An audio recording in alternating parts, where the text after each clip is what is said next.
Hello everyone, welcome all on science simplified. जैसा कि आप सभी को पता है, HBSC के नॉन बोर्ड क्लासेस के एग्ज़ाम चले हुए हैं और उसी सीरीज़ में आज 11th क्लास का मैथ्स का एग्ज़ाम हुआ था। और ऐसे ही साइंस और मैथ्स से रिलेटेड जो भी एग्ज़ाम होते हैं हम उनके प्रैक्टिस क्वेश्चन भी करते हैं, फिर पेपर को भी सॉल्व करवाते हैं। तो चलिए आज 11th मैथ्स का एग्ज़ाम देख लेते हैं। प्रीवियस मैंने इसके प्रैक्टिस क्वेश्चन भी डाले थे, जो 11th के स्टूडेंट्स कनेक्टेड हैं उन्होंने देखे भी होंगे। आज पेपर सॉल्व कर लेते हैं उन क्वेश्चन से। पेपर में आसान क्वेश्चन आए हैं, पेपर आज इजी लगा मुझे तो। बाकी आप लोग बताना आपका कैसा हुआ। फर्स्ट क्वेश्चन है बच्चे, यहाँ पे सेट ए गिवन है, सेट बी गिवन है, हमें ए माइनस बी यहाँ पे निकालना है। तो ए माइनस बी हम कैसे निकालते हैं? ए माइनस बी का मतलब होता है element of A that are not in B. ठीक है, ए के वो एलिमेंट जो बी में नहीं है। तो यहाँ देखो 1 3 4 5 6, बी में इसमें से क्या क्या है हमारे पास? यहाँ देख पा रहे हैं हम 4 है, ठीक है, और यहाँ पे हमारे पास 6 है। तो 1 3 5 नहीं है ना, तो इसका आंसर आपका होगा 1 3 5 यानी कि ऑप्शन बी। सेकंड क्वेश्चन है, हमें ए सेट गिवन है, बी सेट गिवन है, ए मल्टीप्लाई बी निकालना है। ये हम कैसे निकालते हैं बच्चे? ए का फर्स्ट एलिमेंट लो, बी के फर्स्ट एलिमेंट के साथ लिखो पेयर में, फिर ए का फर्स्ट एलिमेंट बी के सेकंड एलिमेंट के साथ, यानी कि 1 3 फिर 1 4। फिर ए का सेकंड एलिमेंट लो जो कि 2 है, बी के फर्स्ट एलिमेंट के साथ लिखो सेट बना के 2 3, और फिर ए के सेकंड एलिमेंट को बी के सेकंड एलिमेंट के साथ लिखो यानी कि 2 4। और ये कौन से ऑप्शन में गिवन है? आपका सी ऑप्शन में। तो 2 का आंसर क्या होगा? आपका सी। ये थर्ड क्वेश्चन है आपका। यहाँ पे आपने क्या करना है? Degree measure of angle subtended at the centre of a circle of radius 100 centimetre bye an arc of length 22 centimetre is. Means वो आपको क्या पूछ रहा है? यहाँ पे एंगल पूछ रहा है, आर्क गिवन है, रेडियस गिवन है। एंगल का फॉर्मूला क्या होता है? आर्क अपॉन रेडियस, और इसको किस में करना है? डिग्री में निकालना है। ठीक है, तो इसको 180 से मल्टीप्लाई करके सॉल्व कर लेना, आपका डी आंसर आएगा। फोर्थ क्वेश्चन है, 7 - 24 आयोटा का मल्टीप्लिकेटिव इन्वर्स निकालना है। ये ना फोर्थ क्वेश्चन में टिक पे मत जाना, ये मैंने जल्दबाजी में कर दिया था, अच्छे से इसको सॉल्व करके देखा तो इसका डी आंसर आएगा।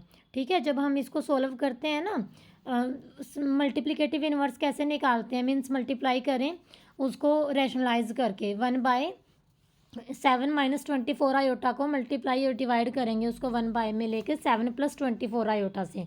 और नीचे आप देखोगे इसकी जब स्क्वेयर करके माइनस करते हैं वो आयोटा स्क्वेयर -1, एक माइनस पहले ही तो वो प्लस हो जाएगा, है ना। आई थिंक यहाँ नीचे 625 बनेगा, ये 25 नहीं बनेगा। तो इसका आएगा डी ऑप्शन, इनमें से कोई नहीं। नेक्स्ट हमारा फिफ्थ क्वेश्चन है, 0 1 2 3 4 5 का यूज़ करके हमने क्या बनाना है? एक 3 डिजिट का नंबर बनाना है कि हमारी कोई भी डिजिट रिपीट ना हो। ठीक है, तो इसका आंसर क्या होगा? 100 होगा इसका आंसर। ठीक है, कैसे करते हैं ये?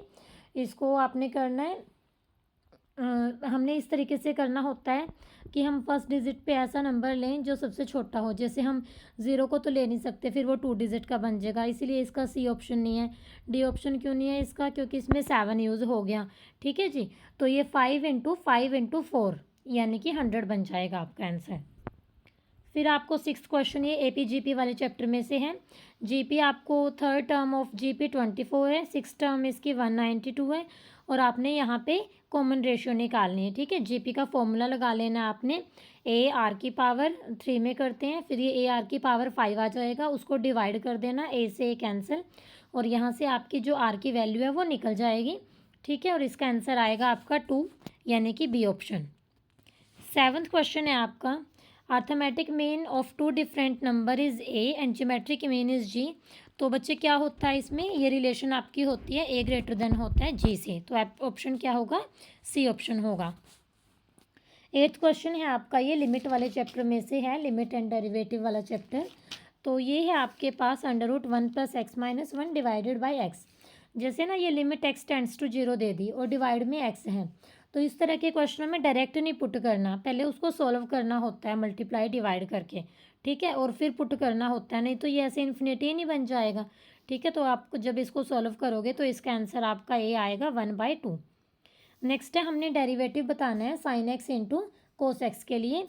तो यहाँ प्रोडक्ट रूल लगेगा आपका, फर्स्ट फंक्शन का derivative, second as it is minus second का डेरिवेटिव, और फिर आपका फर्स्ट फंक्शन, सॉरी उल्टा बोल गई मैं, ठीक है, दूसरे में दूसरा फंक्शन का कर लेना। तो ये बनेगा आपका cos square x minus sine square x, option C. 10th question है, ये आपने मीन डेविएशन अबाउट मीन निकालना है।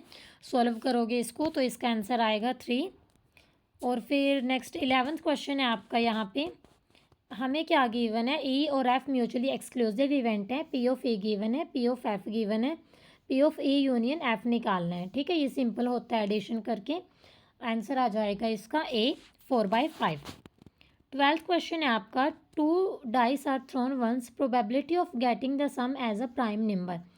ठीक है, पहले तो आपने ये देखना है कि डाइस पे प्राइम नंबर कितने होते हैं, कौन कौन से होते हैं, और फिर आपने उनको लिख लेना है। ठीक है, उसके हिसाब से आपका आंसर आ जाएगा। प्राइम नंबर पता भी है या नहीं पता? अभी तक तो मतलब ये हैं बच्चे 11th तक हो जाते हैं, यही नहीं पता होता कौन से नंबर प्राइम है, कौन से को प्राइम है। ठीक है, प्राइम नंबर वो होते हैं जो सिर्फ अपने आप से डिवाइड हों और 1 से डिवाइड हों। ठीक है, और आपने कमेंट बॉक्स में मुझे बताना है 1 क्या है, क्या 1 प्राइम नंबर है। ठीक है, बताना है मुझे कि प्राइम नंबर है या नहीं है। ये कमेंट बॉक्स में जितने भी 11th के स्टूडेंट हैं, इवन के 10th के भी स्टूडेंट हैं, उन्होंने भी बताना है अगर कोई ये वीडियो देखता है। ठीक है, बाय चांस तो बताया करो, आंसर किया करो कमेंट बॉक्स में, ताकि पता भी लगे कि हाँ आप लोगों ने वीडियो देखी है, आप लोगों को कुछ फ़ायदा हुआ है। तो आंसर इसका क्या आ जाएगा, ये 5/12 आ जाएगा। ठीक है, अगर सेट ए के 4 एलिमेंट है, 13th क्वेश्चन है हमारे पास ये, तो नंबर ऑफ़ सबसेट बताने हैं। नंबर ऑफ़ सबसेट का फॉर्मूला क्या होता है, हम 2 की पावर कर देते हैं जितने हमारे सेट में एलिमेंट होते हैं। तो 2 की पावर 4 करोगे तो यहाँ से क्या आएगा 16। ये आपका यहाँ से आ गया 10, 19 π/3 की वैल्यू हमने निकालनी है। ट्रिग्नोमेट्रिक वाले में सीखा था ये हमने। ठीक है, क्वाड्रेंट वाला।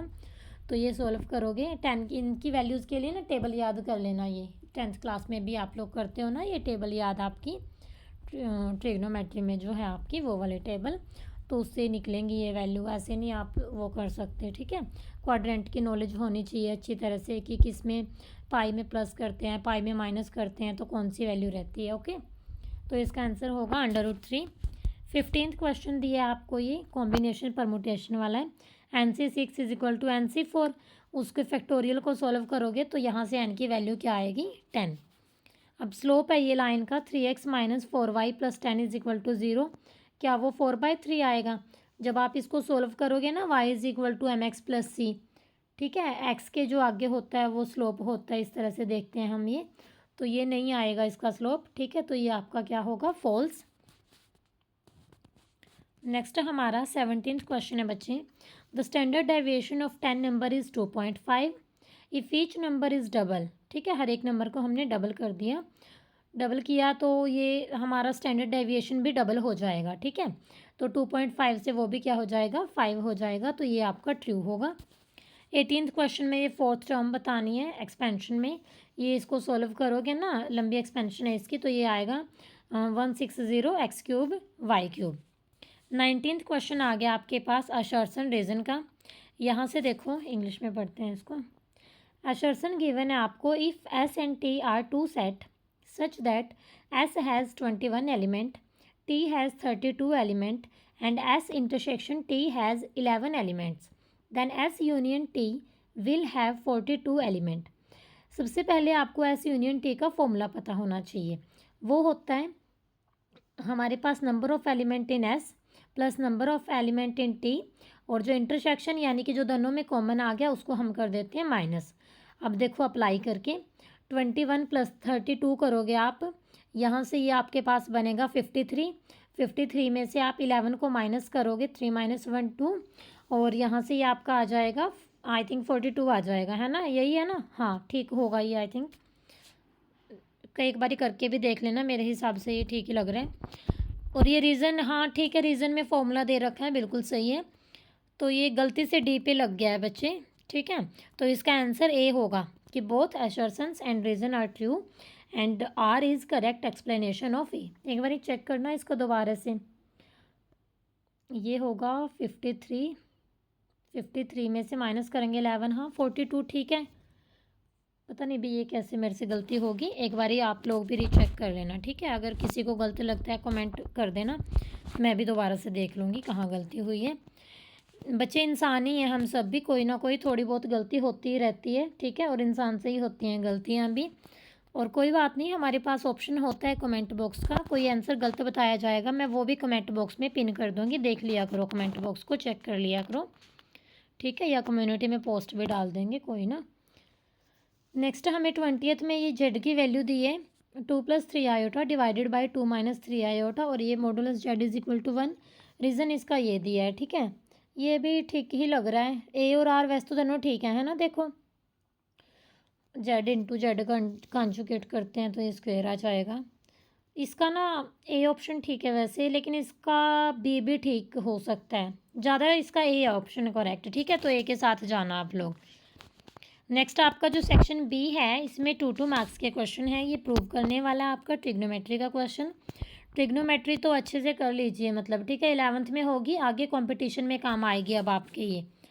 उसके बाद है ये भी देखो ट्रिग्नोमेट्री का है ना, 75 + 75 कोस की वैल्यू है ये। उसके बाद है आपको रियल वैल्यू निकालनी है, ये भी 2 मार्क्स का है। ये आपका कॉम्बिनेशन परमुटेशन में से होता है, ये रिपीटेड वाला, ये 1 मार्क में भी आया था ना, जैसे हाउ मैनी कोड can be drawn through 10 points on a circle, ये 2 मार्क्स में आ गया आपका। ये आपका फिर APGP वाला आ गया। फिर ये आपका मिडल टर्म निकालनी है 25th में। फिर ये आपका सी सेक्शन है बच्चे, ये 3 मार्क्स के क्वेश्चन है, ठीक है, देख लो एक बारी, ओरिजिनल पेपर है।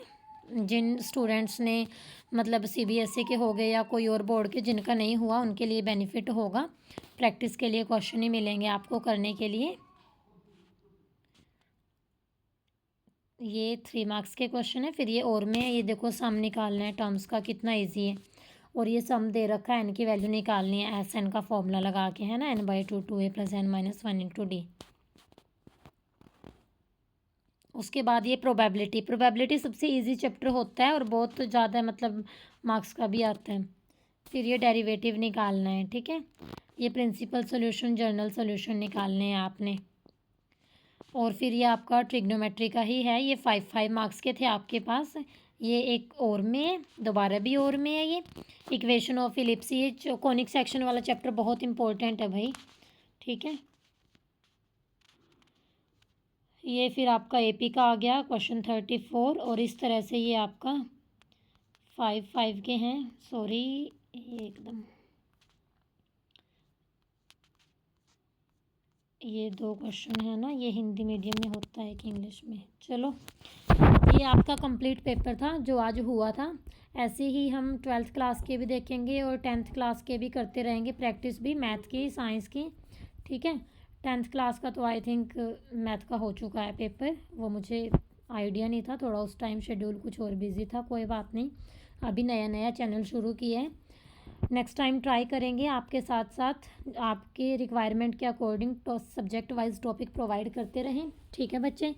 So thank you very much and stay connected with science simplified.